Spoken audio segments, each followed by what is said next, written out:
You going? Yes. Okay. Well, I'm going to read you this story. It's called Lazy Ozzie. And that's all I know. So I'm reading it for the first time too. So let me see. Where are we at? Farm, by the looks of it. Lazy Ozzie. Well, Ozzie was a very lazy owl.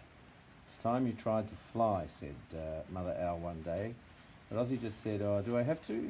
Ozzie didn't want to fly one little bit. It seemed too much hard work, all that wing flapping. Just wanted to sit around all day. I'm learning to be wise, he said. "Well, I want you to fly," said Mother Owl sternly and annoyingly. "Now I'm going off to look for some food, and if you are wise, you'll be on the ground by the time I come back." So Ozzie thought hard. If he was wise, then he should be able to think of ways to get down to the ground without flying. Suddenly he noticed the horse who lived in the barn. The horse's head came up almost as high as the beam Ozzie was sitting on.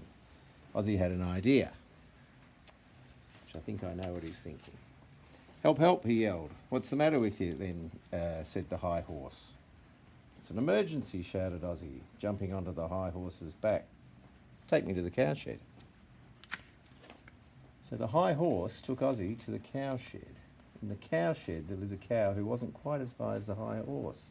"It's an emergency," cried Ozzie, jumping onto the not quite so high cow's back. "Take me to the pigsty." So the high horse and the not quite so high cow took Ozzie to the pigsty. In the pigsty there lived a big pig, not surprisingly. "It's an emergency," cried Ozzie, jumping onto the big pig's back. "Take me to the farmyard." So the high horse, the not quite so high cow, and the big pig took Ozzie to the farmyard. In the farmyard there lived a sheepdog. Sheepdog wasn't as tall as the big pig. He was a short sheepdog. "It's an emergency," cried Ozzie, jumping onto the short sheepdog's back. "Take me to the big field." So the high horse, the not quite so high cow, the big pig, and the short sheepdog took Ozzie to the big field. In the big field there lived a little lamb. "It's an emergency," cried Ozzie, jumping onto the little lamb's back. "Take me to the duck pond." So the high horse, the not quite so high cow, the big pig, the short sheepdog, and the little lamb took Ozzie to the duck pond. In the duck pond there lived a diddy duck. I'm not sure what that is because I've never heard of a diddy duck, but it must be a small duck. Maybe. "It's an emergency," cried Ozzie, jumping onto the diddy duck's back. "Take me to the barn." So the high horse, the not quite so high cow, the big pig, the short sheepdog, the little lamb, and the diddy duck took Ozzie back to the barn. As soon as they got there, Ozzie hopped from the diddy duck's back down to the ground. He'd done it. Now that's what you call being wise, he told himself. And I agree. "So where's the emergency?" asked the high horse. "Ah," said Ozzie, "I was only joking." "What a hoot, eh?" The high horse, the not quite so high cow, the big pig, the short sheepdog, the little lamb, and the diddy duck weren't amused. They went away grumbling. But Ozzie was pleased. His plan had worked. He was pretty wise already. "I flew all the way down," he said to Mother Owl when she came back.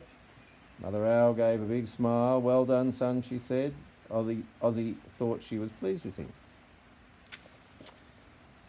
But he didn't know she'd been watching all the time. "Now let me see you fly back up again," said Mother Owl. And they all went away and left him to it, I guess. So he wasn't so wise after all. I thought he was clever. Well, he was clever, but he would have to... I don't know how he's going to fly back up again. No. Might be in the sequel. There could be a sequel to Lazy Ozzie. Not so Maybe lazy. Not So Lazy Ozzie. So I suppose the moral of the story? The moral to the story is generally do what your mother said because she probably will know if you haven't. So that would be my advice. Thank you. Okay. Okay, bye. See ya.